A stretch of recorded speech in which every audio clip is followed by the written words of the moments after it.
Hello, my name is Jim McAuslan and I'm the General Secretary of the British Airline Pilots Association.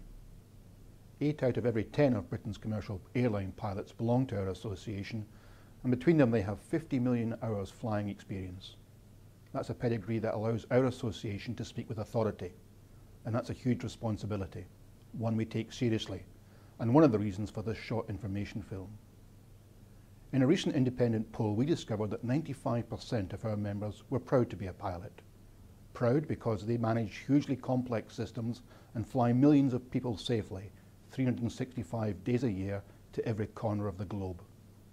95% are proud to be a pilot, but only 1 in 5 would recommend it as a career to their children.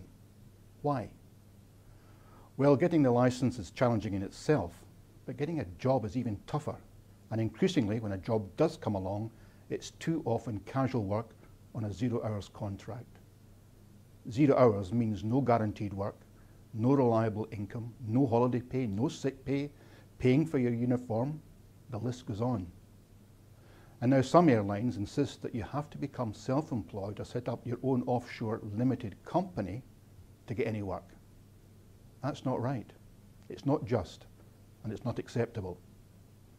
So our association has 5 key messages. Message 1. To all of you who dream of becoming a pilot, we ask you to think very carefully before you venture into this profession. Do not make dreams your master. To those who are setting off on the journey, we are offering free membership so that you can get a glimpse of real life inside the profession before you start to try and raise the £70,000 plus that will cost you to secure your basic license, or the £30,000 that some airlines are charging you to get experience on their aircraft. £100,000 plus is a huge investment in anyone's book. So before you take off, research the reality. To help you, we'll be producing testimonies from those who have recently trod the path. It's very sobering. Message 2.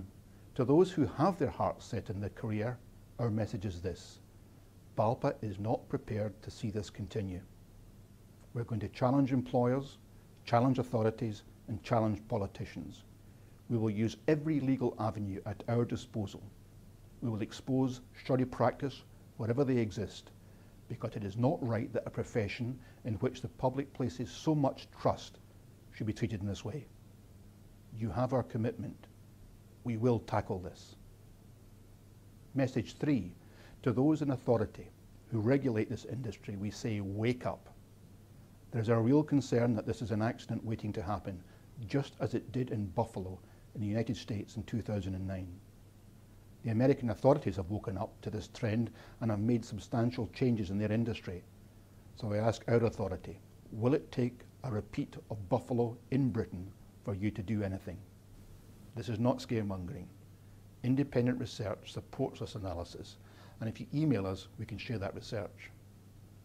The conditions here in Britain today are almost identical to those that led up to Buffalo.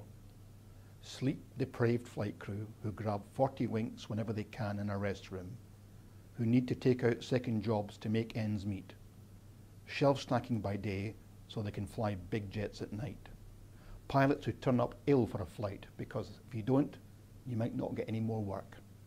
So the authorities need to wake up. Message 4. To airlines, we say it does not have to be this way. We have reached agreements with airlines that do provide quality training with job certainty whilst operating in economic reality. Our message to employers is join us in securing decent careers and stop this race to the bottom. Message 5. Finally, to you, the public. Our mission as an association is to make every flight a safe flight. We take that seriously, and we ask for your support in 2 ways. 1, if you can get an opportunity, ask the airline you fly with what proportion of their pilots are on these contracts. They really should only be used in exceptional circumstances. And 2, if you get an opportunity to raise the matter with your MP, ask him or her to take on these interests in their concerns. You and your family deserve to fly safely. Thank you.